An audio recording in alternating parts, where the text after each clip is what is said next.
Well, good evening, everyone. It is 6:30 and we want to start on time.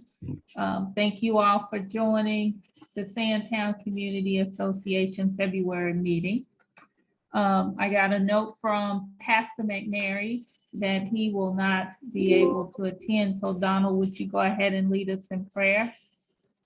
Sure. Heavenly Father, thank you for bringing us together tonight to discuss the business of our community. Heavenly Father, thank you for our leaders.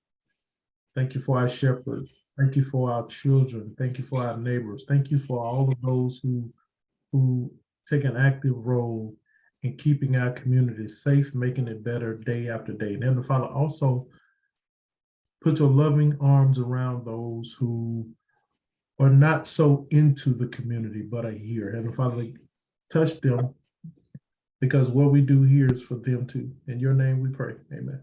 Amen. Amen. Thank you so much. We're gonna switch around the agenda a little bit. Mr. Artie Jones is at a meeting this evening, and I'm gonna put him toward the end of the agenda.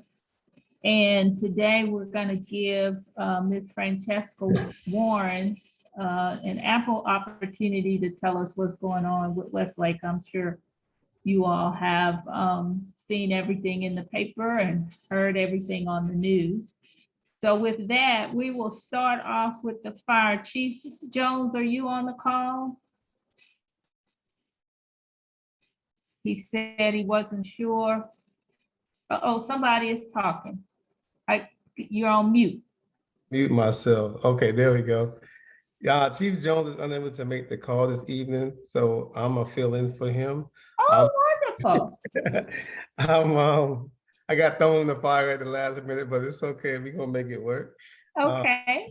I'm Assistant Chief Jake Jenkins. I'm the Assistant Chief of Operations under the Deputy Chief Wilson. So I've been on the department for almost a year and a half. Okay. Well, you have the floor. Oh, thank you. I appreciate that. Not a whole lot to update, just some small things that's going on in the fire department. We're continuing to build out our community risk division, which will allow us to be able to provide a better service to you, our citizens, as we navigate through the community, whether it's fire safety or fire inspections through our businesses. We really feel like that's important, so we continue to grow that division out. We added, I believe, 2 new members to that division just recently, so that's very important to us as that we limit the risk of fire in our community. We also have the opportunity to put out a RFP, which is a request for proposal for 2 new fire trucks. One is a ladder truck, and the other is a fire engine. So the process with that starts ends on February the 15th. So we'll know who's going to be designing those fire apparatus for us as we step into the middle part of the year. Unfortunately, that's a 2-year process to get a new apparatus, just because of, they say, COVID. But that's where we are. So just know that we have new fire apparatus coming to better protect our community. I'm sure you all are aware of the new fire station. We've been talking about it for the last, I think, since last year. So right now we're at the phase that we're in with the new fire station. That's supposed to house our new headquarters, training facility, logistics, and maintenance division. That facility is in the RFP phase of where we can decide on who that architect is going to be to design that facility for us. So it's a slow process, but it is moving, and we are looking forward to that process breaking ground in the near future. Those are the only things I had on the agenda from the fire chief. Do you have any questions for me, or any questions I need to take up to the chain for answers? Feel free, anyone, if you have any questions of Mr. Jenkins.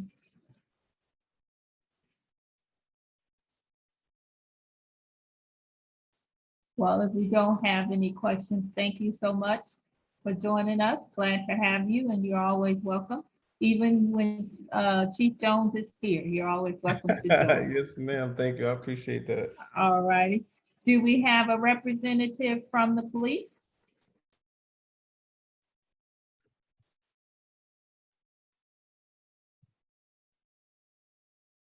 All righty. Doesn't look like we have anyone from the police department. Ms. Warren, are you on the call? Woo-hoo.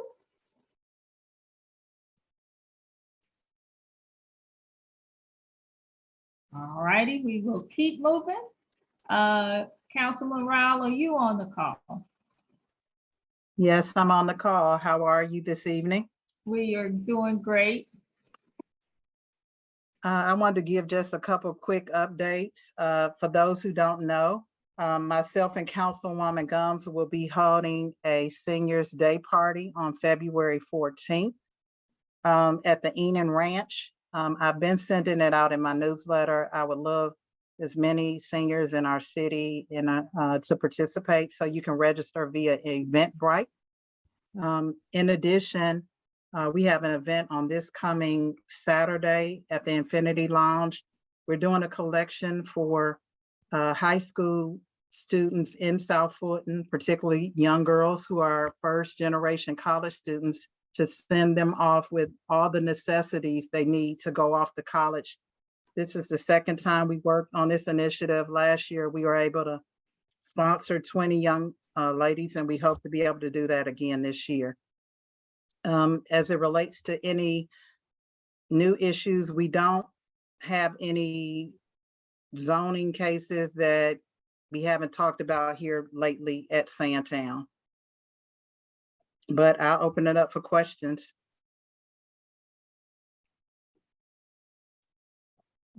Do we have any updates on the development on the corner of Campbellton and Camp Creek? We do not. And in fact, I sent an email to Paul Denard, who is the GDOT representative. I got an email from his executive assistant today, and she said she didn't have an update to provide. So hopefully we'll be able to get them to provide an update maybe at next month's Sandtown Community Association meeting. I know they've been working with Kimberly Horn on traffic improvements. One of the initial things I am aware of, they're talking about opening up the lanes on Campbellton Road. At one point, if you recall, there were 2 lanes going across from our side of Camp Creek to the other side. And at some point they revised it to 1 lane and 1 turning lane, that they're looking at having 2 lanes go straight across. I know that's part of the design, but beyond that, I don't know what additional improvements that they're looking at, but they're looking at a number of them. What about the development? I think his name is Cassius Edwards. What's going on? Cassius Coleman. Cassius Coleman.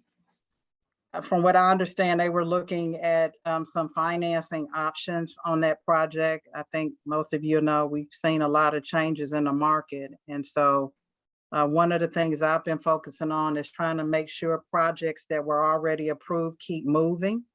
That one, I know financing is something that they're trying to work through on that particular project. Okay. We might also ask them to come back for an update. Okay. Well, we're all in a wait and see. I see the studio or the over there. You know what I'm talking about, the Movie studio. Yeah. So how is that? I see they're moving forward. They are moving forward, and the movie studio is scheduled to be completed by December of 2023. Wow. So when are they gonna tell us who it is? It's coming. It's coming. I know they talked about doing something more official in spring when the weather is nice. You know, when it would be safer for people to come on the site. So I do think you will see a ribbon, or not a ribbon cutting, but a what do they call it? Having a mental block right now. where they'll really be in active construction mode. And originally, when I talked to them last, which I think was in November, they were talking about around March, having that kind of event, but it's scheduled again to be complete by December 2023, with hopes that the first part of 2024, that they will actually be filming at that point. Oh, okay. Well, What- we'll just keep watching. Are there any other questions? Does anyone have any other questions for Yes. Councilman Rowell? Yes, I have a question, Debbie. Go right ahead. Councilman Rowell, where is the movie theater going? Where is it? It's a movie studio, not theater. So if you go to Hamilton and Camp Creek, make a right going towards Fulton Industrial. And as you approach Westlake Parkway, instead of turning right like you would be going into Sandtown Center, you can go left. And you'll also be able to kind of get it from Plummer Road access. So it's a couple of ways that you would be able to get to the movie studio. So that's it right behind the Publix on the left that they're clearing. Exactly. Oh, Exactly. okay. So I can walk out my door and see somebody famous. Okay.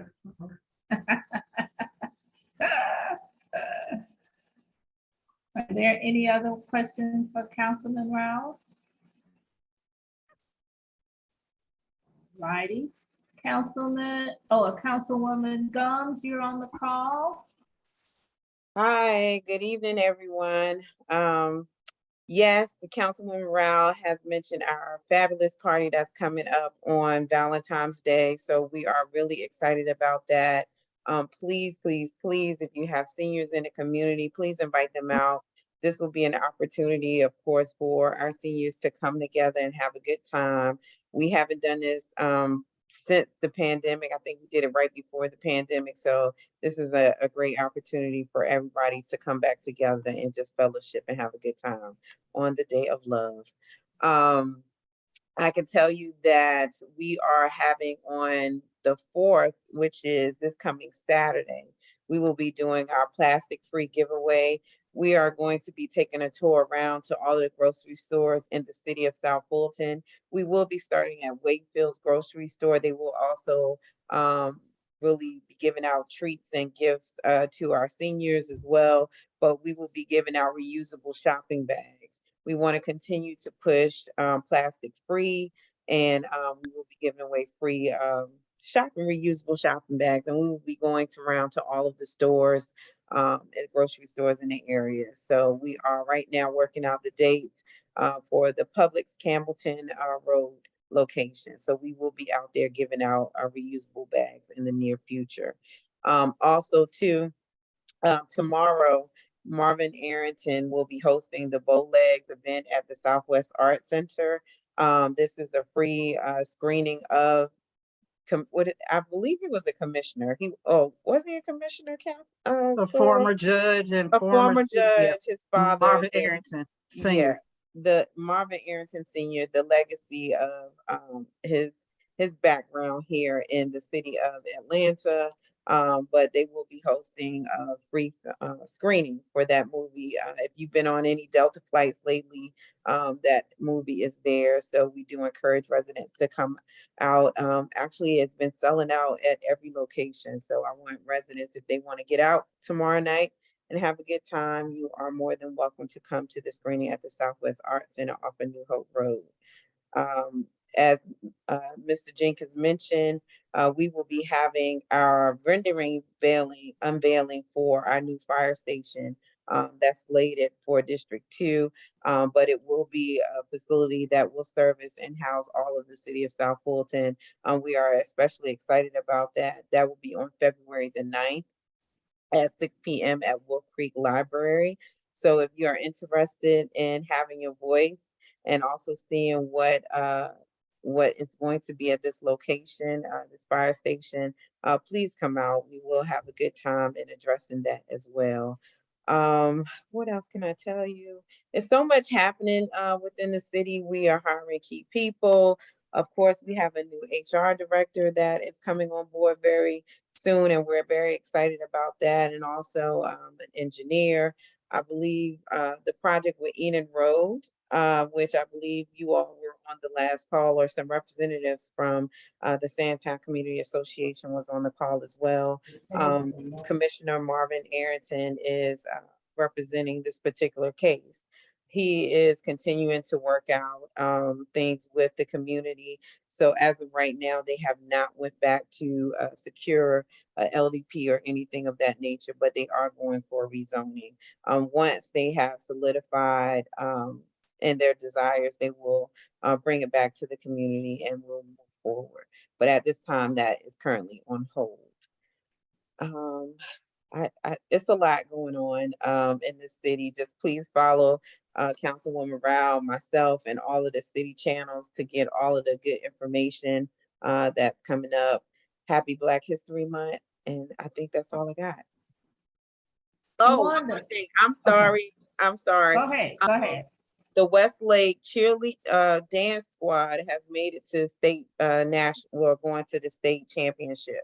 So they will be competing. We will be doing a send-off on February the 10th at Westlake High School at 10 a.m. We are encouraging, if you have the day off or if you're in the area, to please stop by Westlake High School and let's send these ladies off with a bunch of support and encouragement that hopefully they'll bring home with the state championship.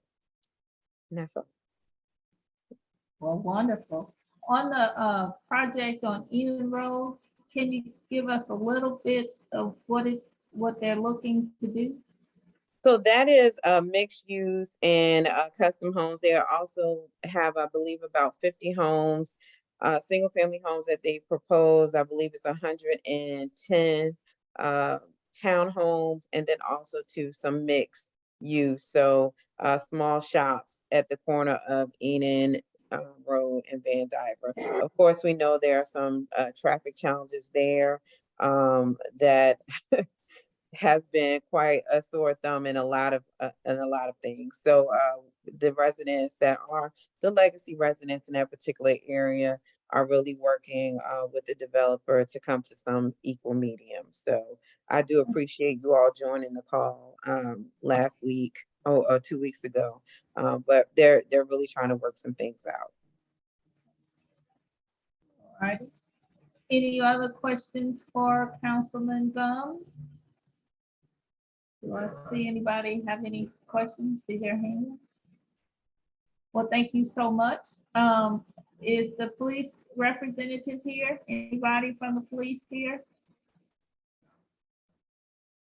All righty. I know Mrs. Warren has joined the call, so we're gonna ask her to present and give us an update on what's going on with Westlake and so forth and so on. So Ms. Warren, you have the floor. Good afternoon. I almost say good morning, guys, but it's in the evening. Hold on, let me put my headphones on and turn on my camera. So thank you to the Sandtown community for always having these community events for a community to get involved and to know what's going on.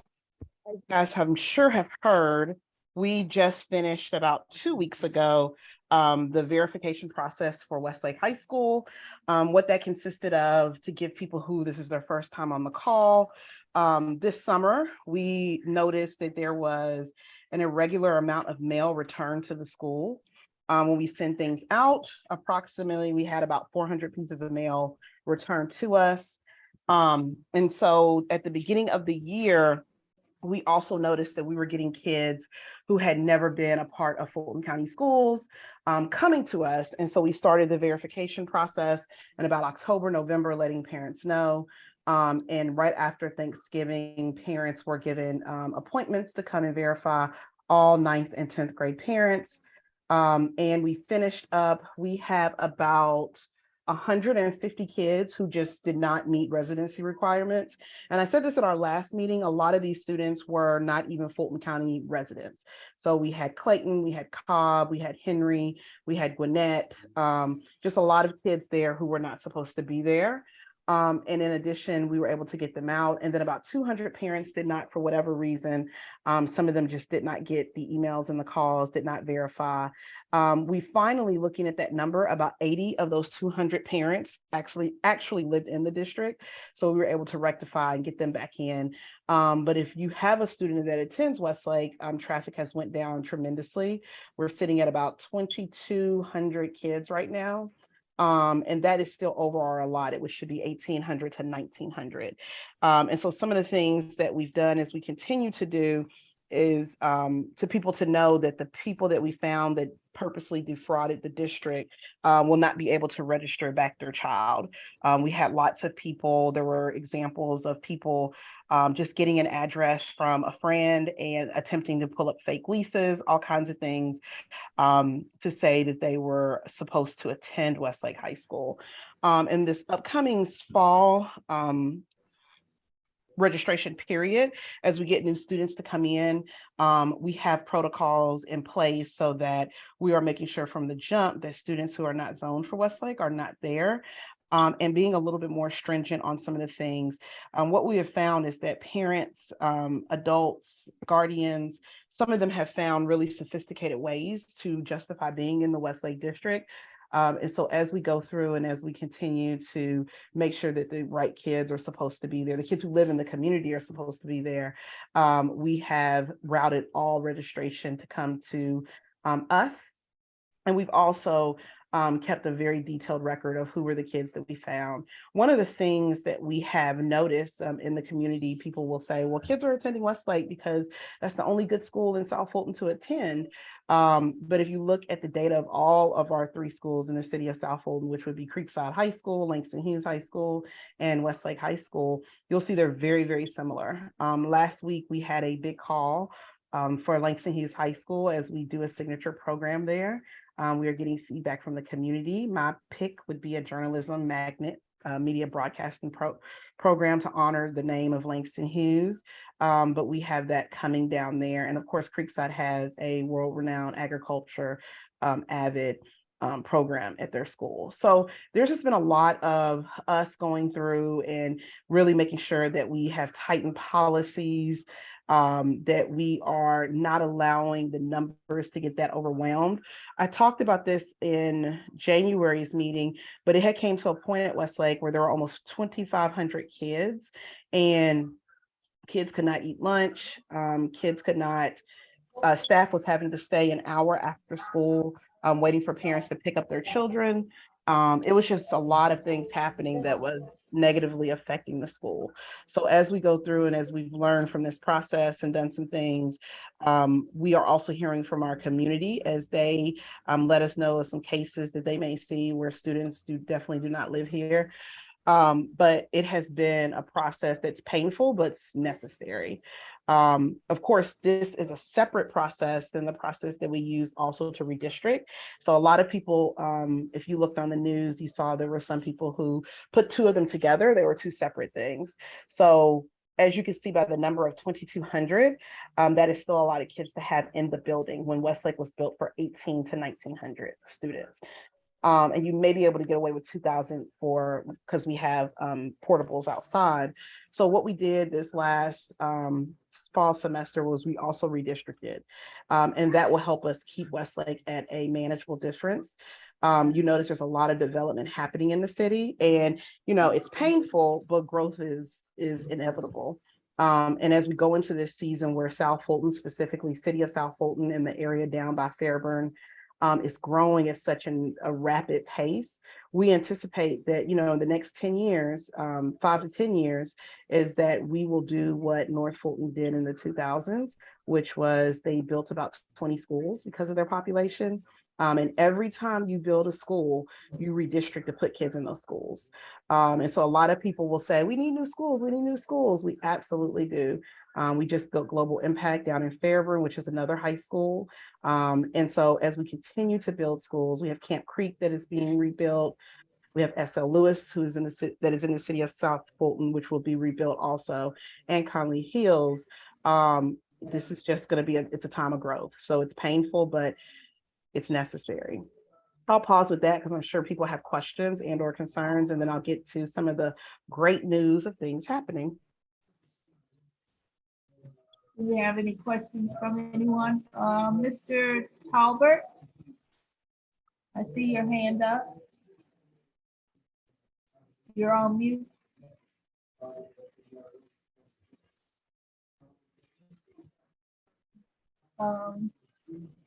I see your hand up, but you're not, you're still on mute.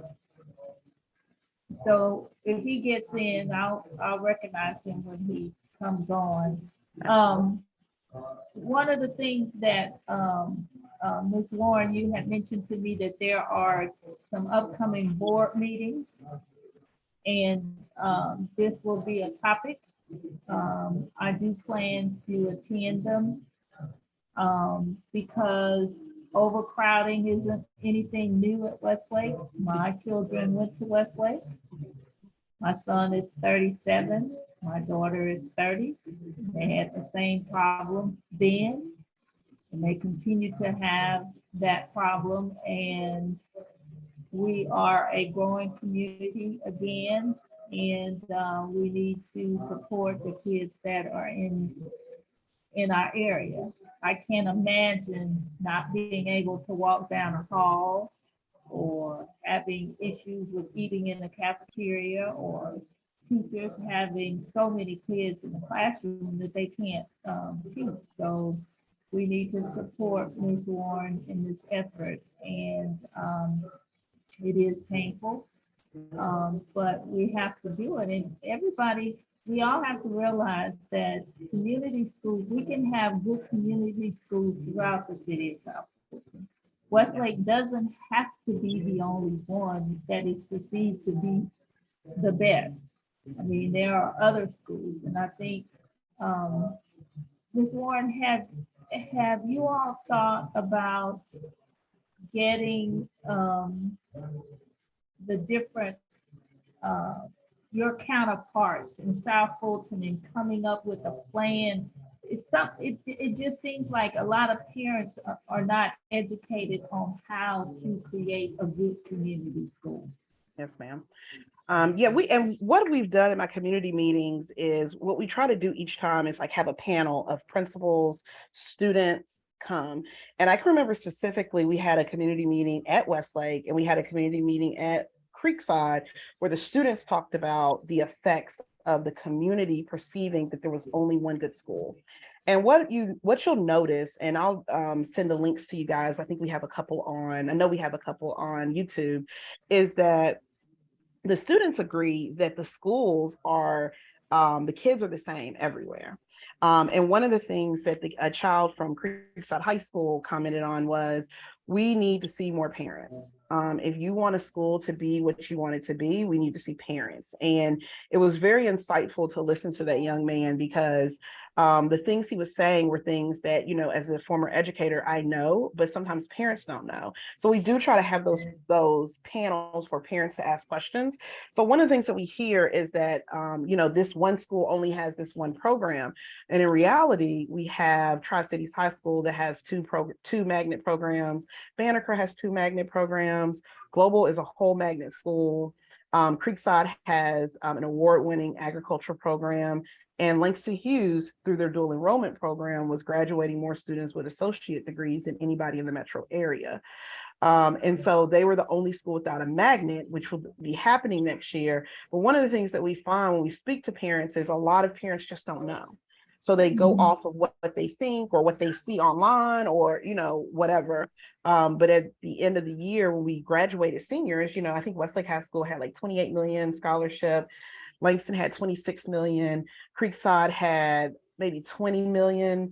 Banneker had maybe 18. But my point was that the kids are performing. What we do have to do, though, is, and what you see across the country with kids, especially after COVID, kids acting up and all of this juvenile crime, that's something that we have to tackle in all of our schools. So when parents say, you know, I don't like this school because of this, many times this is something that, you know, it's bigger than the school. We're trying to fight to make sure that, you know, kids know that school is for learning and that just some of the things that we see from the outside, the community coming into the school, us trying to actively fight against that. So it's been a struggle, but what we try to do is just put facts out there. I keep telling parents, when I speak to my northern counterparts, especially the women who just rolled off the board because they had been on the board for so long, 20 years plus, is when North Fulton started to grow in the early 2000s and they started building those schools. Because there was a point when one board member basically had all of North Fulton. And this was some of the same things that happened. And when we have this much growth, it is our responsibility as an entity to plan for it, which we do, but also to say, we are redistricting so that we can make room for these new developments that we know are coming and to put money into these schools so that we make sure that we're addressing the needs of the community. But it's going to take each person on this call, to say, hey, I didn't know this school had this, or hey, I didn't know that Sandtown Middle School is having an HBCU college fair, or they're taking kids out of the country, or these type of things that are happening that people just don't know about. And the trend that we're seeing is North Fulton is losing students. So their students are getting older, they're aging out. People are not moving up there. Down in South Fulton, they're not aging out. Their people are coming with young families. And what we're noticing is, I was just looking at student enrollment 2 days ago, is that in a lot of our schools, between semesters, between breaks, we're getting 5 or 6 kids every day who are registering, who are coming to register. They moved in, they bought a house, they've rented an apartment, they have a condo. And so it is something that, as you see these developments coming up, they're not going vacant. People aren't, not getting into them. And so as a school district, we see that, and we just know that on this cusp in the next couple of years, it's going to be a lot of building. And that kind of brings me to my next point. I've asked the superintendent to do a study around the old Westlake building, because it's just been sitting there and it's been on my plate to do something with, to see what we can do with it as a possibly a professional learning center for South Fulton. Or for Fulton County Schools, not just for South Fulton. And so there will probably be in the next couple of months, some work around that and what we do with that building, just to beautify that area and to make sure that, as we're building all these schools, as we have all these initiatives on teaching children how to read and all these things that we're doing, that we have a space. So that's something that we've been talking about as a board on what's the next steps to do, because I've lived over here for almost 17 years, and that building, after the new Westlake was built, has just been sitting there. And so my concern is also, as we see homeless population shift, people will come into that building. We've had to run people out of the building, and it's not safe for kids.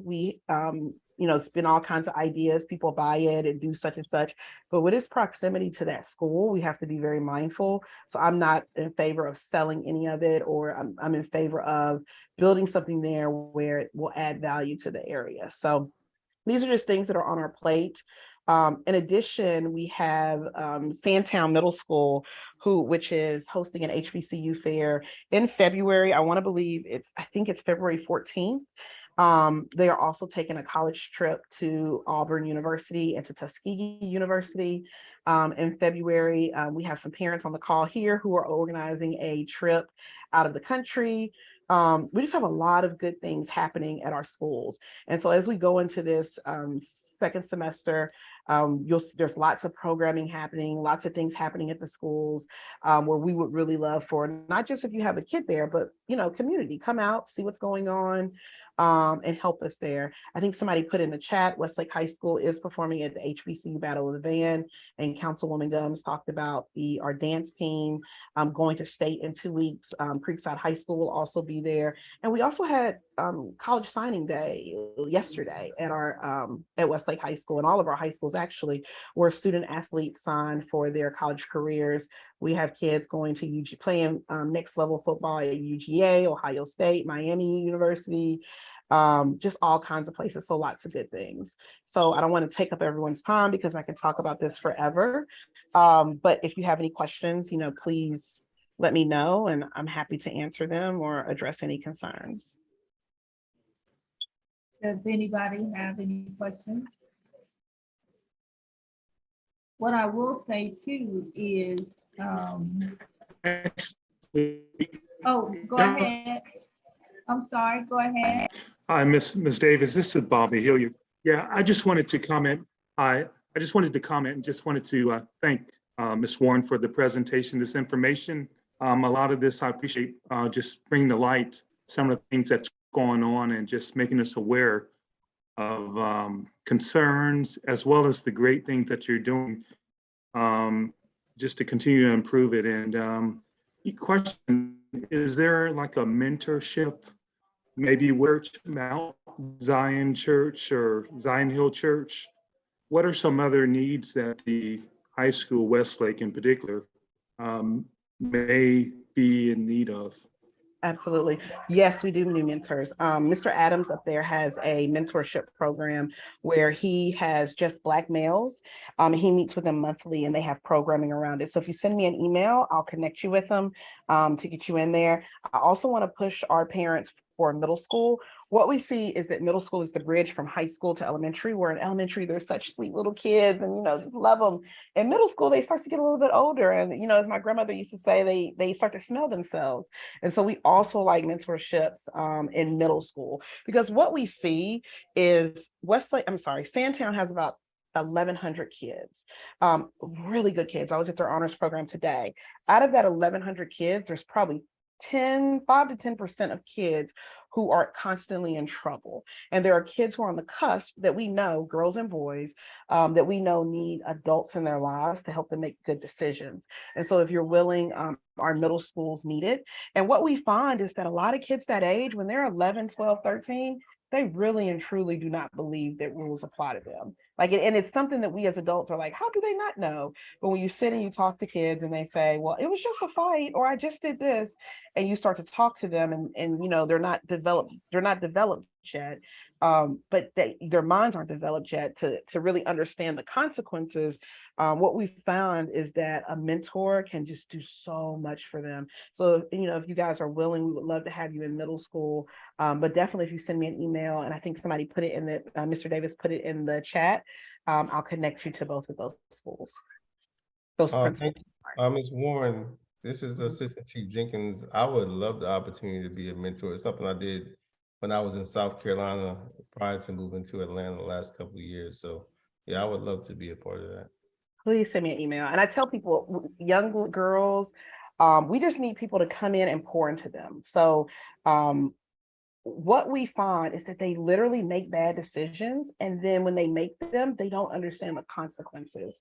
And we have a lot of community organizations that come into schools, but as many times as we can put an adult in front of them that helps them, it's just for the better. So yes, if you send me an email, I will definitely shoot you to the principals. And we have a volunteer sign up. So it's pretty easy. It's all online. They do like a couple of clicks, submit their names, and then within 24 to 48 hours, they're cleared with their backgrounds.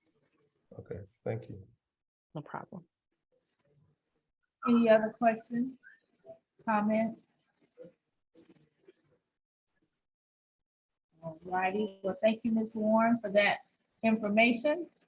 And we will continue to support your efforts and, you know, just let us know what you need us to do. And for me, if you can, we'll get together on talking points and whatever I need to do. But what I will say to everybody, even though you may or may not have kids in Westlake or any of the schools like me, my children are grown. You still need to fight for the schools, and you still can go to the school board meetings whenever you have an opportunity to do so. When I joined the Sandtown Community Association, that is exactly what they were doing, fighting for Westlake, fighting for Langston Hughes to be built. And some of the people in the organization that led that effort, they weren't married and they didn't have any children. Yeah. You know, and so they were at the school board meetings on the north side and the south side at every meeting. And so it takes a community to get the schools that we need. And South Fulton is growing. So if anybody has any time or whatever, and they want to come to the, I think it's February the 7th. Yes, It's ma'am. the first one, and then the 20-something is the second one, and I need to go online, right, and sign up to speak. Am I will correct? put, no, ma'am, you can just call our superintendent's office and they'll put you on the list. So February 7th is the North Learning Center, which is Sandy Springs area. And then February 23rd is South Fulton at the South Learning Center. And we've had community members email us about just a toll that it takes when we have out of district students. And so I think it's really important because I had to push for them to do verification. I had to push because it's just not fair to kids that they're sitting in 40+ classes. It's not fair to teachers. It's not fair to staff. And so right now we have Westlake at a manageable number. But it has been, I think it's important for people to know that because for every child that we have out, it costs us about $11,000 to educate a child. And that's just bare minimum. That's without any programming, any gifted, any special needs, anything like that. So if you look at $11,000 and then you look at 350 kids that were out of zone and you take that money, that's the amount of money that we are missing. And so one of the things that, as I talk to community members who know this, people will say, oh, it's fine, let them stay. But what happens is that you have people who legitimately live in the school zone who literally cannot get their children into the classes they need to graduate. So they're taking online courses, they're doing things just to graduate. And so right now we have things kind of settled, but we know in the fall we'll see an influx of more parents to come. And so like I said, just come to the board meeting. And I think Mr. Davis put it in the chat, but there's a call, there is a phone number, and all you do is call to put your name on the list. You have 3 minutes to speak. And it's important for us to do that because as we build new schools, we need our accurate numbers as we build these schools, as we advocate for another high school, as we advocate for another middle school, another elementary school, as A. Philip Randolph starts to get a lot of their kids back because of schools that are maybe possibly won't be there in the fall. So it's just a lot of things going on. And just like Mr. Davis put in the chat, you can also send an email to board services at Fulton Schools. If you say, you know what, I don't think I can go, but let me send an email. You can also send it at board@fultonschools.org. But we have great things, and anytime you need have a question or you have a concern, please don't hesitate to reach out. And my community meeting is February I think it's the 13th. It's the 13th. I had to look on my calendar. We'll be right now it's at Campbell Elementary School. I might change it to Creekside, but that's my community meeting, and you can also come there and meet one-on-one with me if you'd like. Cool. Or if you guys want to take a picture of the information in the chat like I did so you won't lose it, feel free to do that. There's a lot of good information in there. Well, Yes, thank you, Ms. absolutely. Warren. I really do appreciate the information. We look forward to all of the wonderful things that continue to happen with our schools. And we just need to get the word out and make sure people understand how wonderful the schools are doing. Absolutely. And, while it's very difficult with the overcrowding, but that says something about the schools that people they understand the value and they want to be a part of it. But we have to teach our people that we can have community schools all over South Fulton. Absolutely. And that's what we have to do. And I want to leave y'all with one fact. So a lot of our high schools, as we did the redistricting and verification process, Langston Hughes was built for more students. So Langston Hughes has about 20,000 more square feet than Westlake. They have a huge mechanics wing. So right now, Langston Hughes sits at about 2,000 kids. So they can probably fit about 2,200 in that building comfortably, and they don't have any portables. We have Creekside, which is one of our oldest schools. They have about 1,900 kids. And we have Banneker, which has about 1,400, and Tri-Cities, which has about 1,500. Global Impact was built for 800 kids. They have about 400 because they're building on grade by grade. So as you can see, as I tell people, I'm like, Langston's not lacking children. Like they have a large amount. But what we did with the redistricting process is that we shifted kids so that we had kids closer to where they live, go to school to where they live. So that's all I'll say. I appreciate you guys. Thank you guys so much. Thank you. I'm sorry, did I hear somebody? Okay. Mr. Jones, I see that you've joined us. Yes, ma'am. Good morning, good evening. Good evening. You have the floor. Okay, all right. Well, I'd like to introduce myself first. My name is Artie Jones. I'm the new Economic Development Director here in the city of South Fulton since May of last year, May 18th. I've lived in the Atlanta metro area since 2013. Prior to coming on board with the city of South Fulton last year, I worked with the city of College Park for the last 8.5 years and have experienced a great deal of success there. And I look forward to doing the same thing here in the city of South Fulton. The great thing about the city of South Fulton is that, you know, there's a lot more of a population here, which provides me with the ability to attract more companies. And also, it also provides me with the additional space, the 94 square miles. It provides a lot more property to develop. Approximately 67% of the property in the city of South Fulton is not developed, so that is a positive thing. One thing that the city of South Fulton has a lot of that they continue to build is homes. Currently, there's approximately 2,800 homes are permitted within the city of South Fulton. If you look at 3 people living in each of those homes, you know, 2,300 homes, you're almost looking at a little over 7,500 people actually increased population in the city of South Fulton in a very short period of time. And that's not counting the additional development that's in the pipeline of homes that have not been permitted. One of my top priority goals is to be able to attract the amenities for those homes. And that would be the restaurants, the shops, the places that sell clothing, soft goods, the hotels for visitors that may come to town, and also entertainment venues. I'd like to thank the Sandtown Community Association for allowing me to come this evening to provide you with kind of a snapshot of development that's going on around town, and also to show the community how they can get involved, more involved in economic development. First and foremost, I have a staff of 3 people, myself and 3 others. Caitlin King, she's the Red Oak Main Street manager. Teresa Parhams, she is the Old National District Program Manager. She's responsible for the Old National Corridor area, the redevelopment. And then also there is Hooray Davis, who serves as the Special Projects Coordinator for the Economic Development Department. If you call the office, the person that you would probably talk to immediately would be Hooray, and she would be able to coordinate us to be able to meet with each other.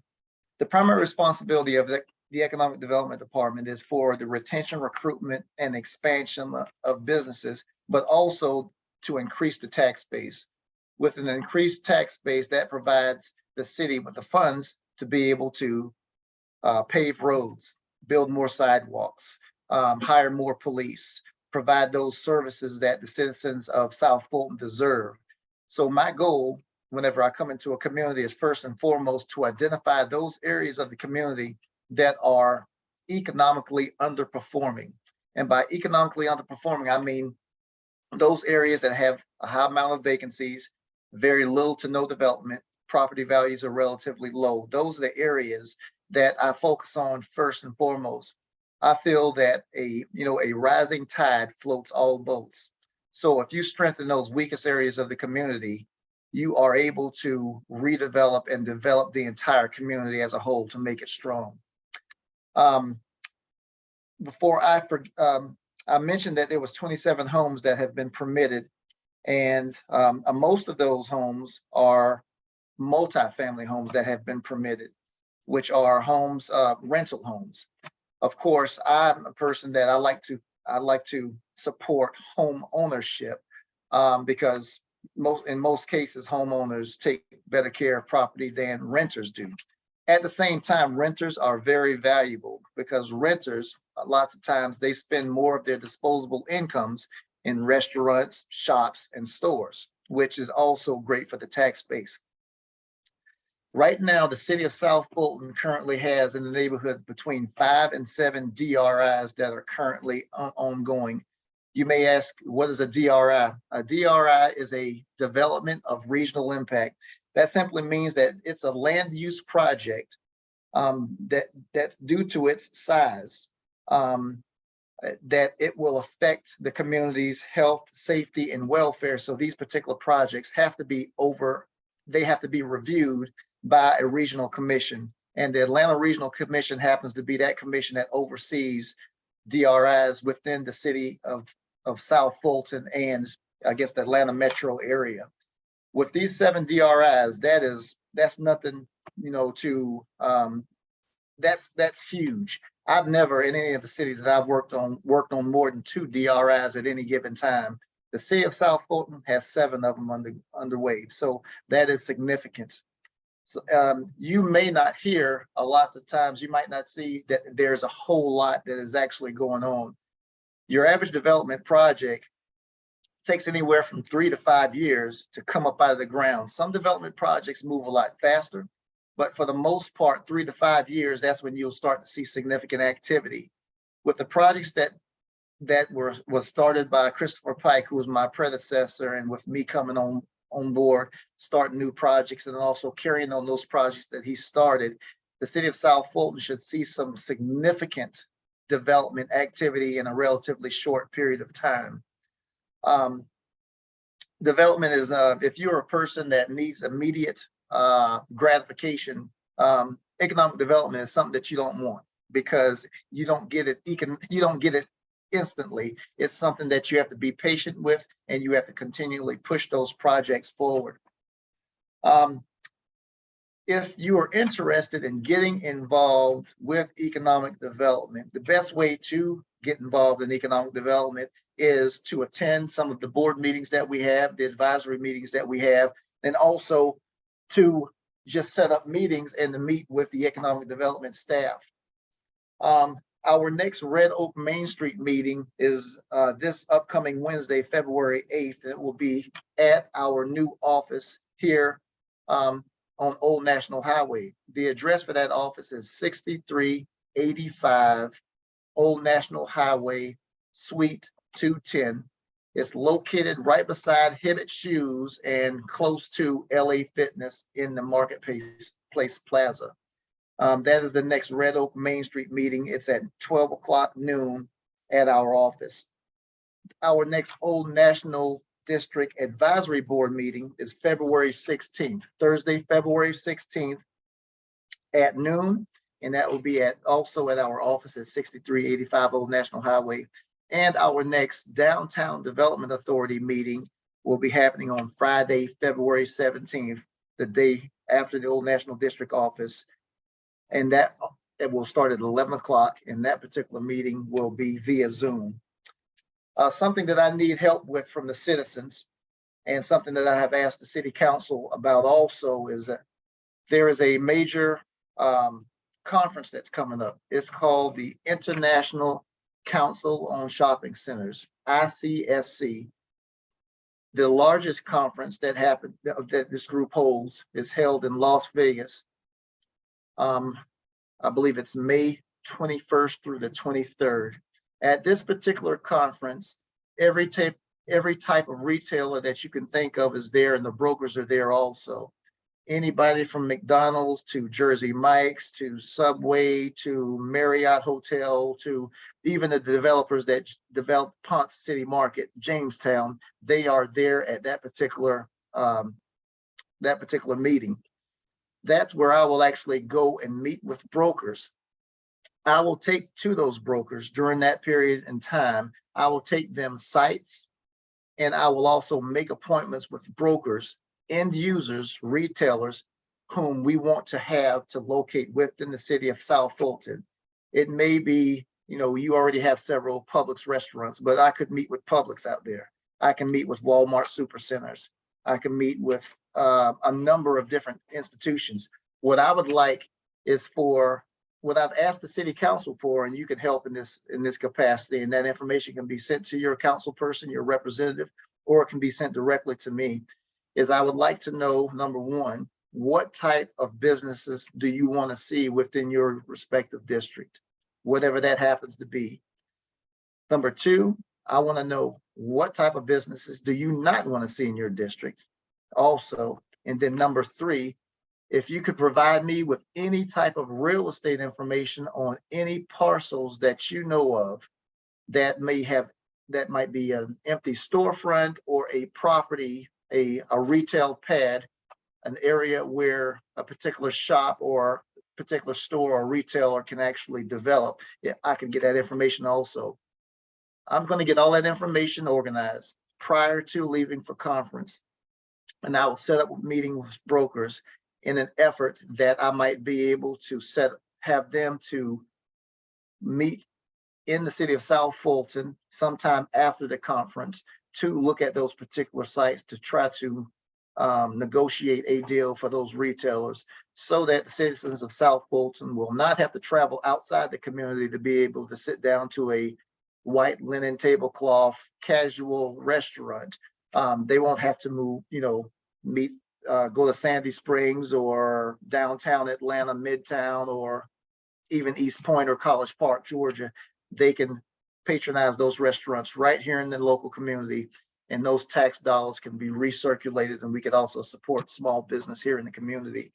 So if you could provide me with the type of business you would like, the type of business that you do not want to see in the community, and also any real estate, I will follow up myself with the real estate to get the type of information that I need to be able to carry with me to Vegas to be able to sit down with brokers and to share that information. I would like to formally invite anyone that's within the sound of my voice to the grand opening for the our new office that we just moved in about a week and a half ago here on Old National Highway. The same address, 6385 Old National Highway. On Thursday, February 23rd, we will have a grand opening ribbon cutting, and it will start at 11 o'clock a.m. and it will end, I believe, between 1 and 2 o'clock. So it's roughly 2 hours, 2.5 hours. I invite you to come out, see the office. This particular office will not only be used for offices for economic development staff, but it will also be utilized for a number of community events that support economic development. You will also see other departments here from time to time having meetings. And the last thing I would like to mention is currently the Economic Development Office is also working on the redevelopment of 4800 Campbell Drive. 4800 Campbell Drive will be the location of the new Main Street office, but this particular building will also serve as a community center. It will be a space that will be used as a Main Street office for economic development, but it will also be available to be used by local residents, nonprofit organizations, and small business people for events such as weddings, family reunions, office space, almost like a WeWork type office space. This building will serve in numerous capacities, and it will be our ground zero for a new Main Street that we would like to try to develop around it. This particular old building, 4800 Campbell Drive, I heard was once a community center at one time. It started out as a home in the early 40s, but it turned to a community center later, and later it was utilized by, I believe, the Fulton County Housing Authority, and the city of South Fulton was able to acquire this building from Fulton County, and now it's going to be redeveloped for a higher and better use, and it will be a nice focal point. And it will be an office that will be closer to the Sandtown Association residents to be able to access economic development, the economic development office, and the services that we provide. At this time, I'll address any questions that anyone may have. Nisha, I see your hand up. I just wanted to ask for his email address or whatever the best contact information is for you. Okay. Is it okay to email Yeah. you the answers to those questions? Yeah, that'll be fine. Well, I can give you the email. I can give everyone the email address. It's the same as my name. It's Artie, ARTIE, Mm-hmm. .Jones, JONES, at cityofsouthfultonga.gov. Got it. Thank Thank you. you. It's pretty simple. Thank you, Councilwoman Rowell. She's put it in the chat. Oh, that's perfect. Okay, thank you so much. You're welcome. Could you give us the date of the open house again, please? Yes, that will be Thursday, February 23rd from 11 a.m. to 1 p.m. We will have refreshments, we'll have speakers, we'll have tours of the site also. And we will be able to provide you with additional information on programming for the new Economic Development Office. Out of our office now, we've moved from 1,000 square feet to 3,000 square feet. We will have, as a part of the programming, we will have a partnership with the University of Georgia Small Business Development Center with their SCORE program, which are retired executives to provide assistance to business people in various capacities, whether it be marketing, finance, bookkeeping, you know, a number of different things, a number of different topics. Mr. Davis. Harvey, your hand is up. I'm trying to, yeah, hold on a sec. I'm gonna unmute.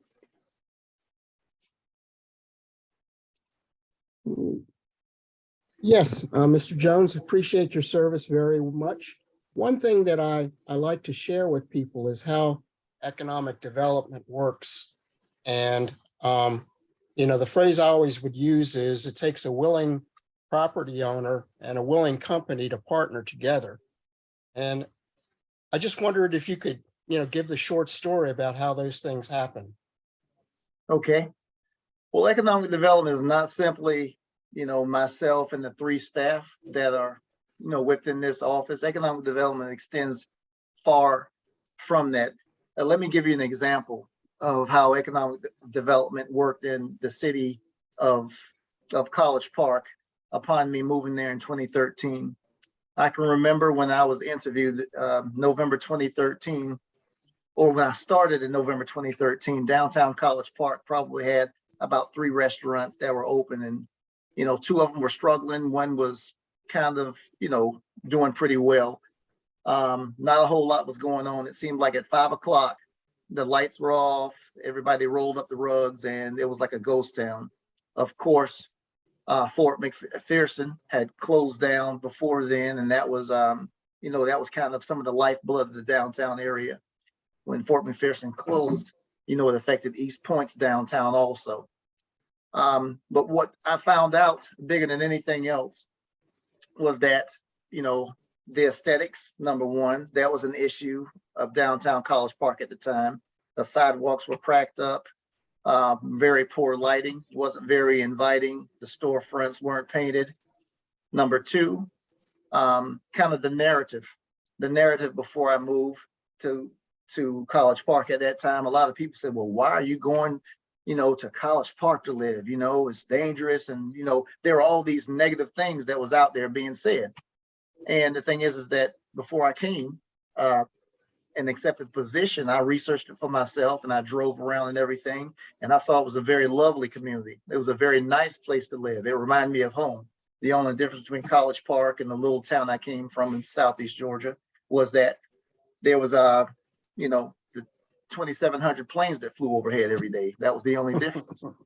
And so I knew that there was a, you know, the narrative of what was going on in the area was a lot different when I got there versus what I heard from other people. And then the third thing is that you can't always depend on the big boxes, and you can't really depend on the big retailers to be able to come to your community. It's very hard on the South Side to have the type of demographics that they require for you to be able to attract businesses. So the first thing that I did is I worked on streetscape improvements. I was able to secure grant funding and to replace the sidewalks, put in decorative lighting, make it more inviting, prune the trees up near the MARTA station so that people felt that when they were walking that somebody wasn't going to come from behind a tree and get them. making sure those trees were pruned so that the lights that we just put up would be able to hit the ground so people would feel safe. When we started to improve the infrastructure, the public sector improved the infrastructure. What happened is the private sector, the people that own the restaurants and the buildings, started to paint their buildings. They started to put down new rugs. It started to get more attention from people that were traveling back and forth down Highway 29 from Riverdale, from Fairburn to downtown Atlanta. People started to see that. Third thing was the narrative. I found out it did not surprise me that the local media, the big ones, the big boys like Fox and a lot of the big stations, it seemed like the only time that they wanted to talk about the South Side was to say if somebody got carjacked or if there were sliders at the gas station or something like that. So what we did in College Park, we started to try to change that narrative, and we started podcasts and we started a campaign called Clearly College Park, which talked about nothing but the positive stuff on the South Side, whatever it happened to be. And if we did talk about something negative, we would always try to come up with a way to be able to address those negative things. Chief Meadows was a part of that. Chief Meadows was one of the people that when he was the police chief in College Park, he was one of the people that I interviewed, and he was able to help get that message out also. And then fourth thing that I did is as we started to change the narrative, when the big boxes didn't listen to us, when the big retailers didn't listen to us, I started to go after mom and pop type businesses that were already located in the Atlanta metro area and to attract them to downtown College Park. And as you can see, restaurants like Virgil's, Nouveau, Hattie Marie's, Breakfast Boys, the chicken and what is it? I've eaten there 1,000 times. Milk and Honey, those restaurants, Noodles, they, came up and they started to do, they did very, very well. And those dollars are recirculating in the community. And the thing about a mom and pop restaurant that a big box or a retail restaurant, a franchise can't do is provide you that experience. You go to a McDonald's here is the same as a McDonald's in Orlando, is the same as a McDonald's in Washington, D.C. But you can only go one place to get that experience, from a Virgil's or from a Breakfast Boys or from a Nouveau restaurant.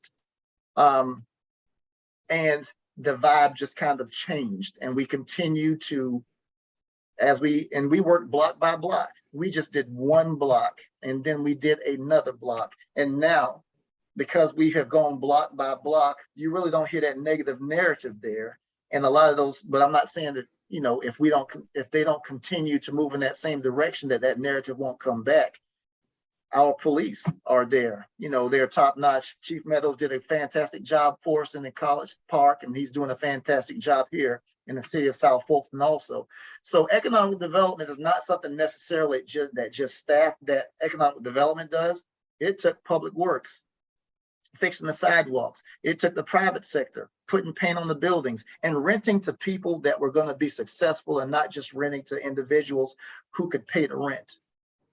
Being able to work and, like you said, pruning the trees, the narrative. Whenever there was a story was incorrect, guess what? Economic development didn't have to jump out there. The citizens would contact the news stations to have those stations to retract those messages when they were incorrect. So it was a holistic effect. And the thing is that I know here in the city of South Fulton, we can do the very same thing. And I know here in the city of South Fulton, since I've been here, there are some of the very same problems. There's aesthetics from time to time. There's people, you see one bag of trash on the ground one day, you come back a week later, there's tires and a refrigerator and everything else is piled up there also.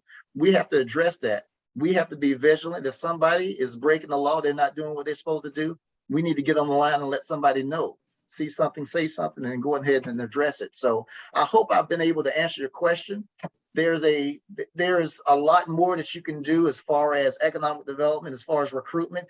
If there's a company that you know that you would like to have here in the city of South Fulton and you think they might have interest, you don't necessarily have to, go after them yourself. You give me their information. I would be happy to actually go after those particular companies and to put packages together and provide them with a tour and show them available property. You know, all we need is the information and we can, go from there. So have I answered your question, Mr. Davis, in a way? Yes, yes, you have. Thank you so much. All right, you're welcome. I don't know about y'all, but I like Hattie's barbecue and I like breakfast boys. So if you haven't been, you're missing a treat.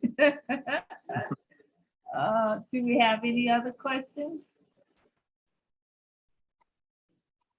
For Mr. Jones, first of all, it was really nice meeting you and thank you for responding to our call to join our monthly meeting. And you have an open invitation. I'm going to keep you on the invite list. Okay. And please feel free, you and your team, they all can join. We meet on the first Thursday of every month. We do it virtually because we seem to have more participation. We've learned that people like to do virtual meetings, and so we will keep on this platform. And you are welcome to come anytime your calendar allows. All right. Well, thank you. I appreciate everything. And thank you for, like I said, hosting this and inviting me out. And this won't be the last time that you'll see me. Thank you so much. All right. I see that Chief Meadows is on the call. So Chief Meadows, you have the floor. Hello, how's everybody doing? Wonderful. I actually took a couple of days off and I came down to Tybee Island to spend a few days just with me and the family. But one of my favorite citizens texted me asking me where I was, and I Miss Juanita, and I said, well, I'm down on Tybee Island. And then she said, well, we're having a meeting and Artie Jones is discussing you. And I said, oh, okay, well, let me sign on. So how's everybody doing this afternoon? Fantastic, Chief. Great. Glad to hear it. So I don't know if is somebody from the community policing section on? No, we didn't have anybody from police tonight. Okay, so we've had a great deal of success in Sandtown over the past few days. You know, we've been working details targeting larceny from vehicles, and we've been able to make quite a few arrests over the past few days. And so it's our hope that those arrests will translate into better crime statistics. We had seen a slight increase around the latter part of last year, but you know, we've moved some resources around in an effort to try to curtail a lot of that activity. And so we've been pleased with the results of that so far, and we're hopeful that they'll continue along the same direction.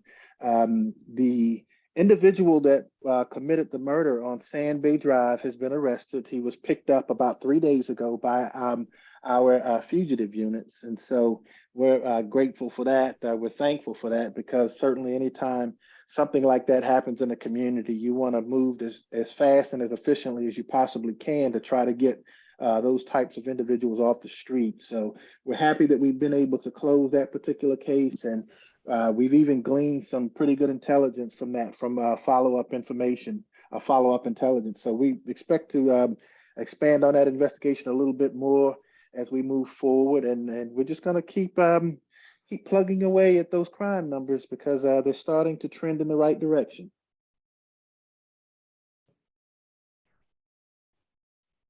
Wonderful. Does anyone have any questions for Chief Meadows? We don't want to hold him too long so he can continue to enjoy his time with his family.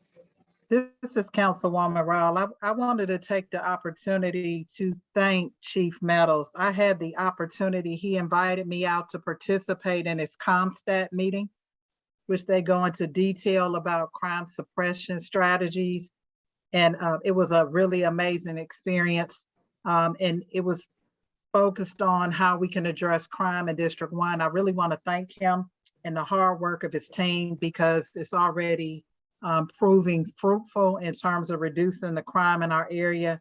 And so I just wanted to personally thank him for that. Yeah, well, thank you, Councilwoman, for saying that, and I'm glad that you had the opportunity to see it. A lot of times people think we just put police officers in the car and send them out without much rhyme or reason to it, but there's a method to the madness. And when we start moving resources around, it's almost like moving pieces on a chessboard around so that you can impact crime in the most effective way possible. And so a lot of times you hear people say studies show that police really don't have an impact on crime. Well, I don't believe that to be true. It's been my experience that if you're targeting that small group of people that's creating a bulk of the crimes in the community, because what studies do show is that 5% of the people in the population create a bulk of the crime. And so we've kind of narrowed down our strategies to where they're intelligence driven. And so we've identified who those small group of people are, and we make a concerted effort to make life really uncomfortable for them, because the last thing we want them to do is to feel comfortable and many of our communities throughout the city of South Fulton. And so we're making a concerted effort to target those people through their involvement in illicit activity. And so it's those strategies has proven to be fruitful. Unfortunately, sometimes when you don't get complete cooperation from the courts and other places, they'll let many of these repeat offenders back out on the street. And so our cycle essentially starts all over again. I've had this conversation with Mr. Davis, Harvey Davis, about the juvenile offenders that we keep arresting over and over again. And I think Councilwoman Rowell had an opportunity. It was a really eye-opening experience for her, because we arrested these 3 juveniles in a stolen car, and they had just broken into a number of vehicles. And when we tried to take them to the juvenile detention facility, they wouldn't take them. And so we literally had to take them back home to their parents, and they essentially beat us back out on the street before we had the opportunity to complete our paperwork. And so the task can be daunting sometimes, but we're up for it, and we're going to keep making sure that we're targeting those right individuals so that we can impact crime the best way that we know how.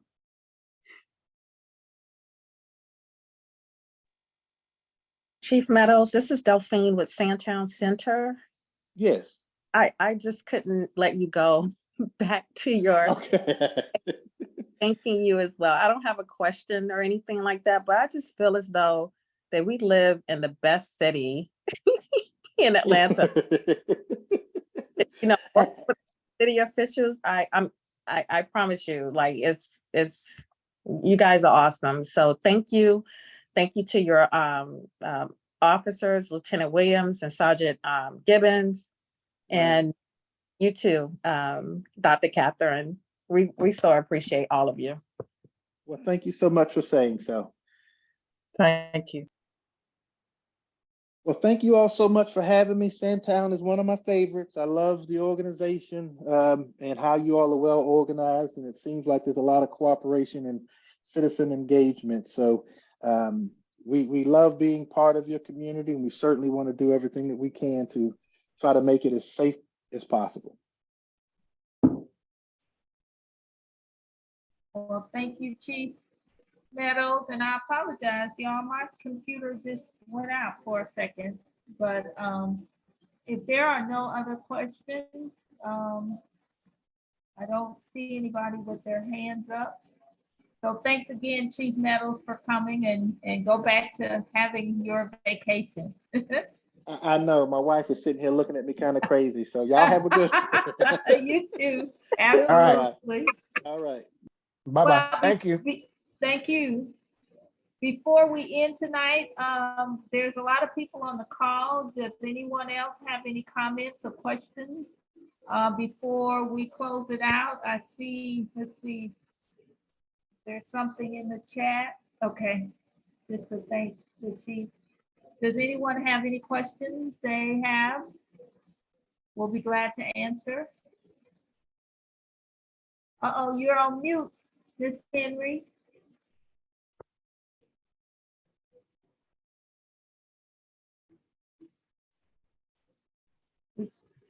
No, we can't hear you.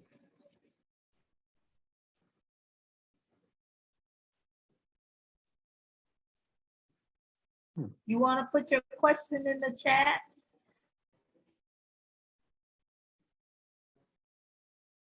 Okay, what K-12 recycle art contest.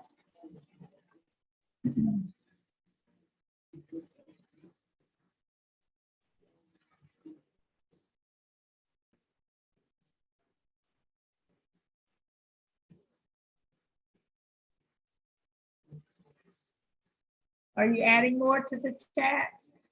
Okay. While she does that, does anyone else have anything, any comments or questions? Okay.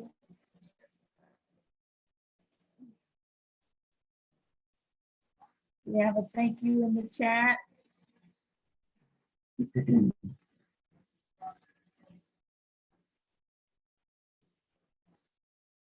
Miss Henry, is it?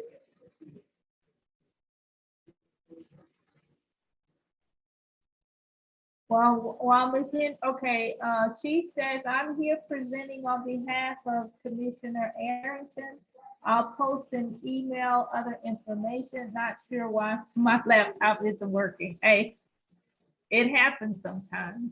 And one other thing I'd like to remind you, if anyone, we have new members, if you want to become a member of the association, the Sandtown Community Association, you can go online and at www.sandtown.org. Individual memberships for a year is $25, $40 for a family, and $50 for a community. And so what we use the money for, when we were meeting in person, we used to meet at the church, at different churches, and we tried to make a donation there. We also use the money to, you know, for our website and all of that. So if you would like to join the association, feel free to do so. We will be glad to have you. All righty, so if we don't have anything else, it is 7:51, y'all. We are on time. Last month, we went over an hour. It was a wonderful meeting, good dialogue, but this time we are on time. And so I hope you guys have the rest of the month is exciting for you. And we look forward to seeing you in March. Thank you all for joining us. And good night. Thank you. Good night. Good night. Thank you. Bye-bye. Bye-bye.